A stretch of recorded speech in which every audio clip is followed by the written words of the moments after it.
I'm curious why why are you asking about our dating? Oh, well, it's the only issue is that's my wife. You just called the cops on me. You're a cop. You're a thief. And authorities say the victim was to be her own husband. Have you ever considered the complexities of being a police officer? The risks are clear. Facing danger and conflict on the job can be both daunting and exhilarating. But what about the unexpected scenarios, like having to arrest someone you care about deeply, such as your own spouse? It's a dilemma where there's seemingly no winning move. Uphold your duty and your loved one faces incarceration, or let them go and risk your career. Before diving into that moral quandary, let's explore how some officers navigated similar situations. Picture this: an ordinary September day at a bustling crossroads until a car unexpectedly halts in the middle of traffic. Concerned bystanders call the authorities, and soon both local police and sheriff's deputies are on the scene, capturing the unfolding events. So we got a call for a 47. It was a black SUV with that license plate number. So the vehicle was, she's pressing me to go. Vehicle was parked right here. Okay, so I parked down there by the Key Energy to try to see the vehicle pull out so I can get observations of the vehicle, because we had a caller that didn't want contact. So at that time, somebody said that it may be a conflict for us. And then at that time, my mom pulled up next to her, and the mom pulled up next to her. She took off driving, went southbound, and then kind of hit the curb real hard, almost hitting that fence. And then Ahmad blocked her in, and then that's when I pulled up next to her. If there were any lingering doubts, they've been dispelled now. It's evident this driver is either intoxicated or impaired in some way, given their reckless driving poses a serious threat to other vehicles and pedestrians alike. But then, something even more peculiar unfolds as the officer arrives at the scene, and what he hears leaves him stunned. Get this motherfucker out of my car. One step out. Get out. Dispatch, can we get an ETA on county? That's right, step out of the car. Where was it now? 18 is 97. Almost struck the fence. That's right, step out of the car. Huh? Well, my name's Officer Solomon with the House Police Department, okay? The reason I'm making contact with you is because we got a call in that you're intoxicated driving, okay? Obviously, when I saw you, you just drove onto a curb and almost struck the fence, okay? So I'm gonna need you to step out. Okay? Did you take the keys out? You can stay in the car, just give me your key fob. Where's the key fob, girl? You have it on you? There it is. Oh my, really? You're not getting any, because who you know, it don't matter, okay? You know it's against the law to be driving under the influence, correct? Okay, you do know that, right? So I don't know why you think you're above the law because who you're dating. All right, let me clarify. The officer who made the statement was Sergeant Ahmad White of Hobbs PD, as depicted in this image where he receives recognition for 10 years of dedicated service.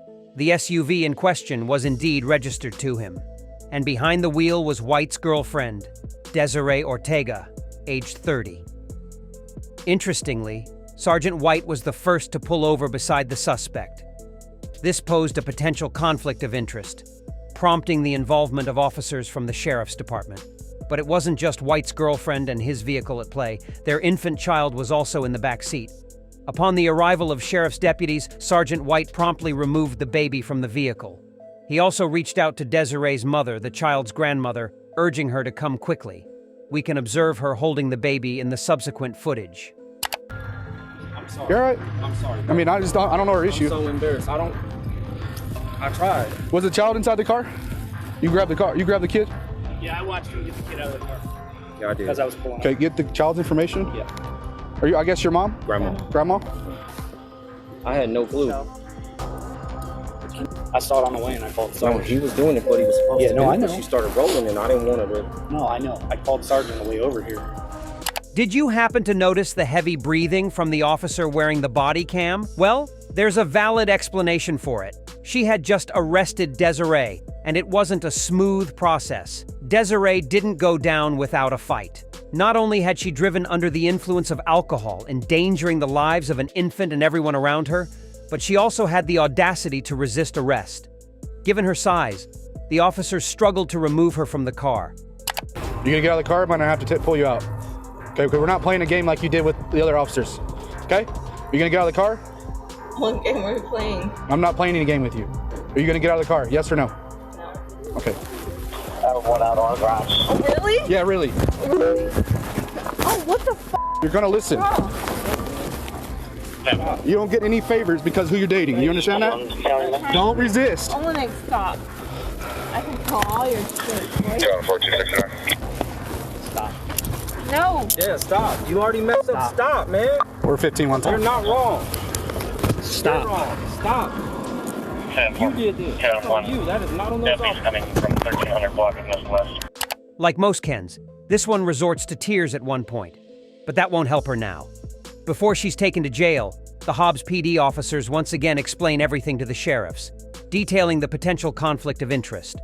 Officer Solomon, the one from the beginning of the video, explains why he had to physically remove Desiree from the vehicle. He also describes how she resisted and scratched him, which will come back to haunt her later because by the time this is over, the number of charges against her will just keep increasing. So you were telling her get out? Yeah, I was and saying, then she you're gonna said, get out of the car. She's like, no, I'm not getting out. And then that's when I grabbed her left arm, and then I pulled it. She kind of buckled to her legs, or like to her knees.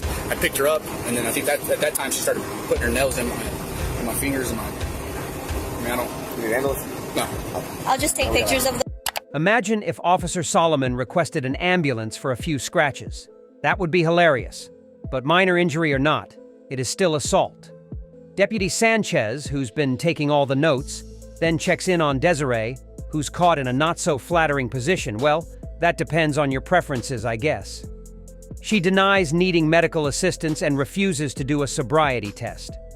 As she's transferred to another vehicle, Desiree has some choice words for Deputy Sanchez. Monterey told me he subordinate. Ready? You. Hey, No. Yeah, Mom get in told me. I What? don't know why he would say that. Go ahead and He get out. said he f***ed you. I don't know why he would As say a that. subordinate. Okay, let's go. Go ahead and get out. No. Get on. Don't do Hey, that. Go ahead and get out. Get up. No. Ahmad Go said he ahead and f***ed you get out. as Go your ahead and get subordinate. out. He Get on told me. right now. Go ahead and get out. No, Jasmine. He told me he f***ed you. Get up. Get up. Get up, or you're gonna go. Get up. You're gonna catch more charges. Get up. No, I don't give Get a up. f***. Get up. You know what? Get up. Get in there. Watch your step. Just Watch your step. Get in there. I'm asking you to get in there, please. all right. All right? Watch your Just step. helps me as my Okay. case against y'all. Ready? He told me he Hey, get up. Jasmine. Hey, get up. No, he told me. Get up. Get in there. He told. Get up. I will. You will not. Get in there. That's enough. Stop. That's enough. Now knock it off. I'm not gonna tell you again. You're gonna knock it off. You're not gonna come out here and kick one of my deputies. Thank you. Are you gonna stop? Are you going to Thank you stop? for the evidence. Are you going to now stop? Get up.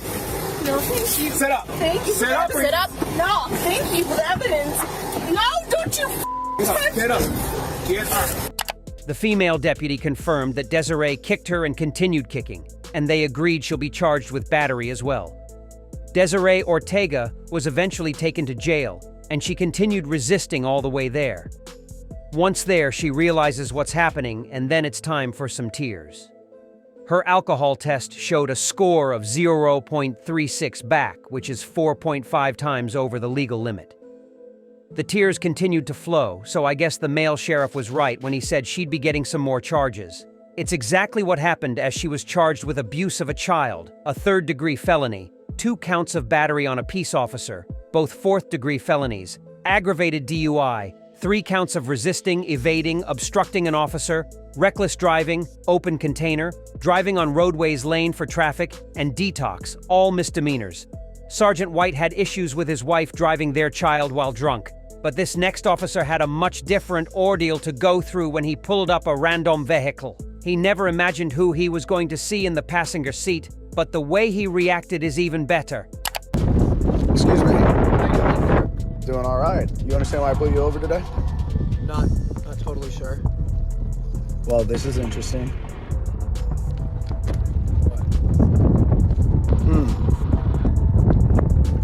License and registration. What's going on? Yeah, Anders, there is. That all looks up today. You know, I think I smell some paraphernalia. Why don't I have you both step out of the vehicle for me real quick? Yeah, come on, step out. Please keep your hands where I can see them. You too, ma'am. Step out of the vehicle. Sir, that's ironic, considering the woman in the passenger seat is his own wife. Imagine how he must have felt. Here he is on the job, providing for his family, and his wife is sneaking around with some kid. I have to hand it to this cop. He kept it cool and didn't escalate the situation. I don't know if I could have done the same. Okay, he gave the kid a scare, probably, but nothing really out of line. Yeah, keep your hands right there where I can see. Yeah. All right. So, look at me. Yeah? Me and I. You doing anything out here that you shouldn't be doing? Follow my finger. No, I mean I had a glass of wine. Hands out to the side. And bring your finger to the tip of your nose. Slowly. Back out. One more time, same hand. Now, other hand. Exact same time.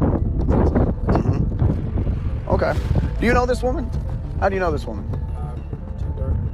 Huh? Huh? This is your first time out with her? Oh, really? Yeah. Really? I'm curious why are you asking about our dating? Oh, well, it's the only issue is that's my wife. Pardon me? This part just cracks me up. Notice that the poor Tinder guy is still keeping his hands up since the cop first started to frisk him. The moment the cop says, "my wife," I can imagine all the blood draining from this guy's face and his stomach sinking down to his feet. It must have felt like a death sentence. Lucky for him, this officer's really cool and keeps his wits about him through this entire ordeal. And not only that, but he's about to pardon the poor guy. Pardon me? Yeah, you are pardoned. I will pardon you. Because I'm not. No, it's not on you. That's on you. You're not the one that made a Tinder profile while you were married. So. Hey, can I put my hands down? You know, why don't you put your hands out? Why don't you grab her stuff out of the car and you can actually leave. You go ahead. Yeah, hop in over here. Yeah, the driver's side. Keep your hands on the vehicle, ma'am. This guy is the coolest cop ever. If more cops were as funny and cool as this guy, it'd be a better world, don't you think? But let's see how this all plays out. Yeah. Yeah. Give me her stuff. Everything that's hers in there. Okay. Yeah. Okay. Why don't you give me that? Yep. Just right there. Yep. Her phone. Good. Can I sit down? Yeah. You go ahead. Actually, ma'am, step away from the vehicle. Keep your hands up. Excellent. And you have a good one, sir. Have a good one. Head on out. Sorry, officer. Yes, you are. Yep. So. Did you really just... I think there's nothing for you to say. You're gonna just stay here. You should call your mom and have her get the rest of the things from my place tonight. Are you Okay? serious? Yeah. This was not how I was expecting my workday to go.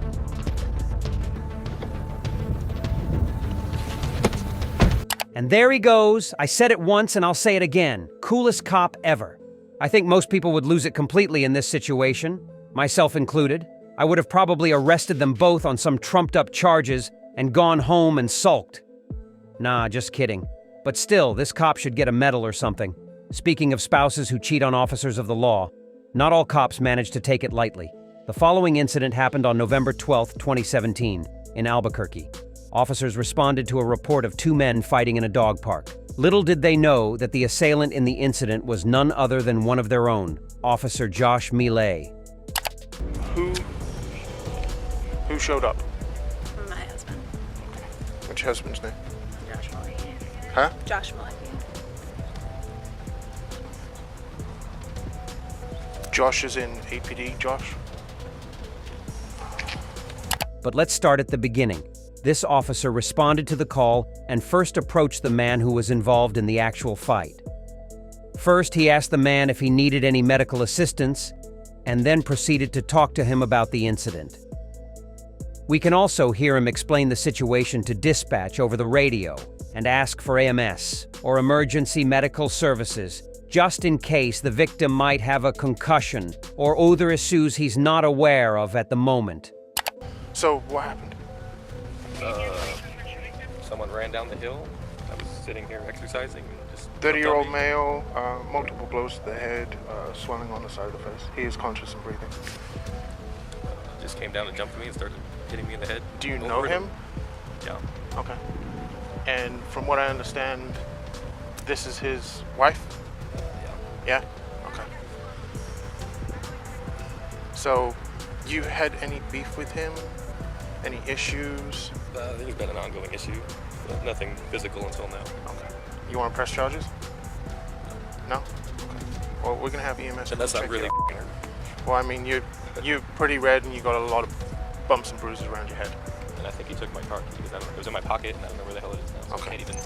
After discussing the missing Phobke further, the officer asked the man to go to the car and continued the interrogation. By now, it's evident that this man was likely involved with someone else's wife, and the husband assaulted him. However, the officer still doesn't know that the husband is Officer Josh Millay.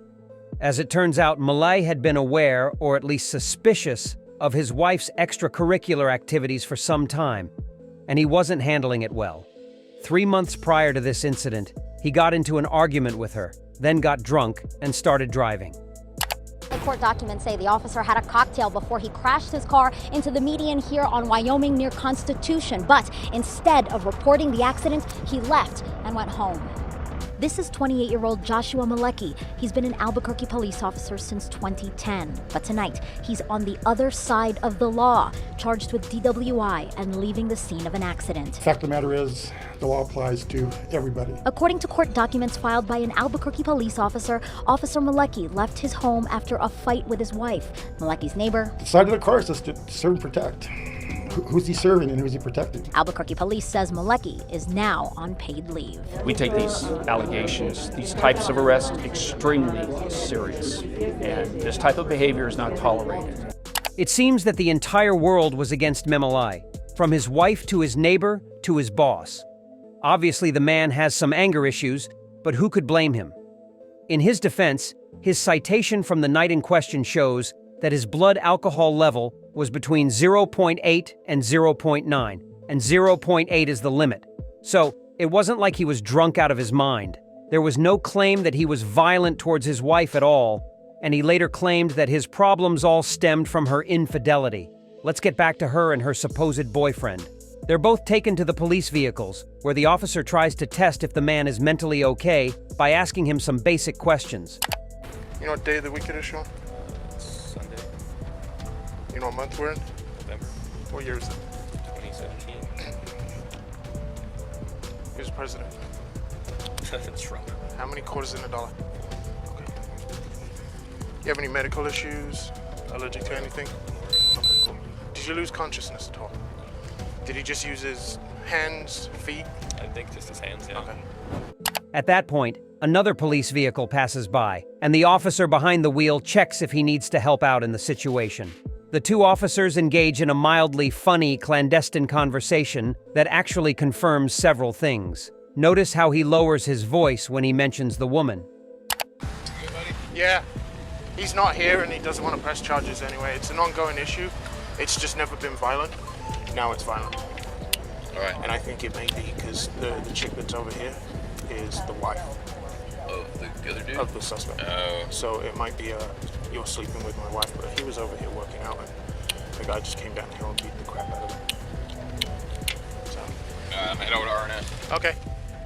So basically, the officer confirmed that Sean will not be pressing charges and that it's probably a case of infidelity that caused this situation. But he also confirmed that up until that point, there was no violence from Officer Millay. However, it's now become violent, and the officer informed Sean that this situation might be more dangerous than it seems at this moment. What happened? Press charges. I've never been in one fight in my entire life. Never been hit. So if you feel like this is an ongoing thing and it's just escalated to this, 9 times out of 10, I can't even say that. Sometimes it'll escalate even worse. Like he may put you in the hospital or worse. He's not right in the head. So what I'm going to do is I'm going to have a chat with her and find out the situation, what's going on. So once EMS gets here, we'll have another chat. It's easy to say that someone is not right in the head when you're not in their shoes. Officer Mickey did a horrible thing, and no violence is ever justified, but I do feel sorry for him in this situation. The officer approaches his wife, and that's when he realizes who the assailant is. Josh is in APD, Josh.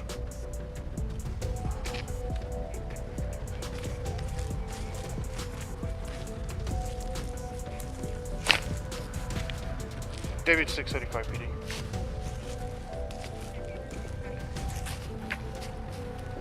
Do you have a supervisor respond down here, please? Negative code. So things just became more complicated since the assailant is a cop. This changes things because police obviously have procedures set in place, like conducting an internal investigation. The officer catches up to the couple who've been strolling in the park and consults the victim once again, explaining what will happen next. So I'll ask you again, Sean, do you want to press charges? I mean, it's totally up to you. If you don't feel safe, if you feel like this is going to progress onto something, it's going to get written up anyway. And What does that mean? There's going to be a report made, and it's going to go. I take it you know who her husband is. Yeah. So it's going to go up through the department. You know who he is too, right? Yeah. It's going to go up through the department, and it's going to go to internal affairs because he still is an employee. But if you don't feel safe, I mean, even after this, if something else happens, call us back. I'm going to give you a case and a CAD number, and you can reference it off of that. But the decision is totally yours. Lucky for us, the officer keeps chatting with the victim, and that's how we're able to learn more details about the affair. It turns out that these two have been canoodling for some time now, and although Officer Malai had suspicions, he didn't have proof. The night he had the accident while driving under the influence, he was apparently looking for Sean. At least that's what she told me, because she called me frantic on the phone saying he just left drunk in a car and he's looking for you. I'm like, I wasn't living at the place I'm living now, somewhere else, but okay. Because we've been having an affair for months now, and he knows about it, and she just lies to him that it's not happening, and it's still happening. She won't leave him because she's scared. But I'm just a nice guy. Okay. Well, hate to break it to you, Sean, but you're not a nice guy if you keep messing with another man's wife. You know he knows. He already came looking for you before, and you still kept messing with her again and again. That's not what a nice guy does. The officer does his due diligence and instructs Sean that it might be wise to get a restraining order from Malay. That might provide him with more options in case this situation continues to escalate further. And even though Stephanie told Sean she was afraid of her husband, that sounds sketchy to me. The officer talks to her again, and she doesn't seem afraid at all. She even laughs when she says she'll probably be staying with her mom for a while. If she was truly afraid of her husband, she would at least be shaken up, wouldn't she? Let me know in the comments if you feel sorry at all for Officer Malay and the situation he's in, or if you think he's a violent tyrant that needs to go to jail. Love is tricky for cops. Sometimes they have to arrest their spouses, other times they assault the person they're cheating with, and sometimes they even resort to murder. So let's step it up a notch, and this time, we do it with a twist, because not all assailants are men, and not all assaults happen in the dog park. Our next case is extremely controversial, and documentaries have already been made about it. It revolves around a female officer named Valerie Chanel. She was a cop accused of masterminding a murder-for-hire plot, and authorities say the victim was to be her own husband. Now, in an Inside Edition exclusive, he's speaking with Stephen Fabian about what it was like to stage his own death to bring his wife to justice. Valerie, a young and attractive police officer, was married to Isaiah Carvalho Jr. Despite her marriage, she had a boyfriend on the side named John Daruba, who was 20 years her senior. Daruba was smitten with the young woman, and they started a whirlwind romance. However, this whirlwind was about to turn into a hurricane when she asked him to kill her husband. She came by in a patrol car, and as she came by with the patrol car, she slowed down, said hello, and I said hello to her, and we started chit-chatting, and then I was joking around. I said, "Are you single?" She says, "No, I'm not single," and then her partner leaned over and he says, "Well, she's not happily married." So that's how I ended up talking to Valerie. Did you tell her you loved her? Yes. And did she say it back? Yeah, sometimes she said it back. Sometimes she put it on text. You know, all the stuff that she loved me. She wanted to be with me. Let's have a future together. You know, as soon as I get divorced, everything will be okay. So I'm saying to myself, wow, this is great. But things took a dark turn when Valerie not only asked him to kill her husband, but also requested him to murder his own 12-year-old daughter because she wanted him all to herself. This was the final straw for Dhoruba, and he immediately went to the FBI. She said to me, court's coming up in another month and a half. He's got to go. I said, where's he going? Her husband? Her husband. He's got to go. Gotta go, meaning like. That's what I said. I said, where's he going? Down the Vacation? road, or gotta go 12 feet under? He's got to go. You know, he can't be around no more. Maybe you know somebody who could do you a favor and get rid of him. I can only imagine the husband's shock and disbelief. After 5 years of marriage and with a son together, to discover that your estranged wife, with whom you're going through a messy divorce, had hired her lover to kill you. It's unimaginable. Coping with such a betrayal must be incredibly difficult. I thought I was marrying somebody who protected and served for a living. Somebody who was, you know, a cop, an outstanding citizen. And instead I got a crazed lunatic. Did she really think she was going to get away with this? I really believe she did, because she went through with it. The scheme was indeed insane. Asking John to eliminate his own daughter while she kept her children with her husband is beyond comprehension. It's clear that Valerie was completely disconnected from reality to even propose such a horrific plan. What gets really crazy here is that you say that she didn't just want her husband dead. She wanted your daughter dead. Correct. She started with this crazy idea. She was like, you know what, if your daughter was dead too, we would have our family together. Zay would be gone, your daughter would be gone, we would be together and be happy with my 2 children. So I'm saying to myself, She's your daughter. I said, she's like losing her rocket now. Like, I don't understand what, you know, you're talking about my daughter. In the event of her husband's demise, Valerie stood to gain full custody of the children, his pension, and the house. With John's daughter out of the picture, she would have him all to herself. However, John cooperated with the FBI, wearing a wire for several months to gather evidence, leading Valerie to incriminate herself multiple times. But the FBI had another ace up their sleeve. Together, they staged a realistic crime scene. The FBI told me to sit in the car, and they took glass, and they put it all over on the floor here, rolled down my window, put glass all over me inside of the car, and told me to hunch over into the passenger seat. Was that eerie, to stage your own death? It haunts me every day. The fake photo was shown to his wife as proof of death. You don't have to worry about your court papers now. Cincinnati believed her husband had been killed. Her boyfriend secretly recorded what happened next as she tried to cover her tracks. Delete my text. You're not keeping anything on the phone. FBI agents came from everywhere. Back doors, front doors. Whoa. Bulletproof vests, helmets, machine guns. It was just like in a movie. Not surprisingly, Valerie maintained her innocence, claiming she never thought John would go through with it and that she never wanted anyone dead. She was charged with 2 counts of murder for hire. However, the charges were dropped when she entered a plea deal and confessed to obstruction of justice for attempting to destroy evidence in the case. Ultimately, she was sentenced to just 4 years in prison.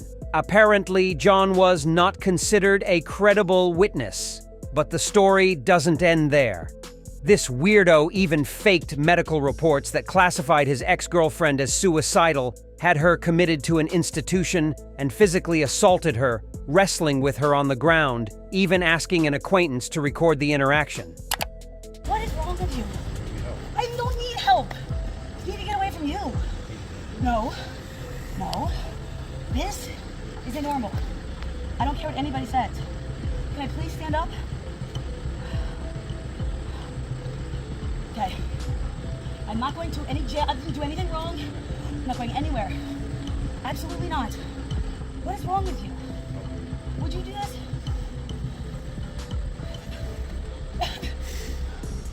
Would you? I thought. Okay. Please let me go. You just called the cops on me. You're a cop. You're a thief. What the is wrong with you? 37 years of my life, this has never happened to me. Ever. 4 months after meeting you, I get tackled. That's real. I didn't do anything. The man in question, 37-year-old Pennsylvania State Trooper Ronald Keith Davis, was involved in a disturbing incident. Despite being married with a family, he had been seeing Michelle Perov for 4 months. Later, Michelle would describe him as controlling, claiming he often threatened her, saying things like, "I know you're not crazy. I'll paint you as crazy." And he did. He submitted alleged texts from Michelle to the Dauphin County Crisis Intervention, in which she supposedly called herself a piece of something and mentioned dying by driving off a cliff. Davis asserted she was depressed and suicidal, allowing him to get approval for involuntary mental health commitment. He then tracked her down and tackled her to the ground. What the fuck are you doing? I don't need help. I just need to get away from you.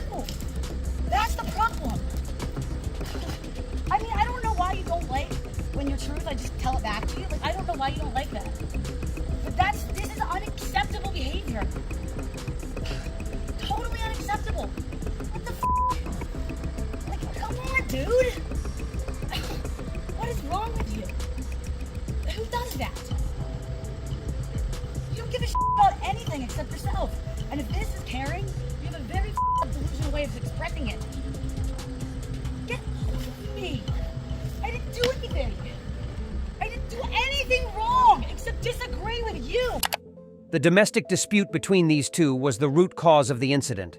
However, the texts Michelle sent were taken out of context. Upon review by other doctors, it was concluded that it was just a minor domestic dispute, with no signs of suicidal or homicidal thoughts whatsoever. This meant the involuntary mental health commitment was false. Despite this, Michelle's ordeal wasn't over, and it's striking to see her being manhandled, for lack of a better word. Please stop. Get me into a tree like a human being, please. Can you do that? Can I stand here and put my things together? You can watch me all you want. You can watch me all you want. That's not fair. And I didn't do anything wrong, so get away from you. I don't understand. And I can't relax. You just called the cops on me for existing. I didn't like your truth. Jesus, dude. Come on. What the fuck? Why are you treating me like I'm a criminal? I didn't do anything. I just want to be able to stand. I just want to be able to stand. This isn't fair. I didn't do anything wrong. The guy filming then calls the cops and claims she's resisting, urging them to come quickly. All this time, Officer Davis keeps tackling the poor woman, and she starts crying, repeating how she didn't do anything wrong. Eventually, she was committed to a hospital where she was kept for 5 days until the doctors determined she was not suicidal. As a result of the interaction with Davis, she had bruising on her forehead, torso, buttocks, forearm, knee, and lower leg. A month after the incident, Davis was arrested. He was charged with felony strangulation, unlawful restraint, false imprisonment, simple assault, recklessly endangering another person, and official oppression. Do you think he deserves to go to prison for this? Wow, those were some insane clips we saw today, and they just show how crazy the world of law enforcement can be. Yeah, they are people with authority, but at the end of the day, they're just people, and sometimes they're just as crazy as the rest of us.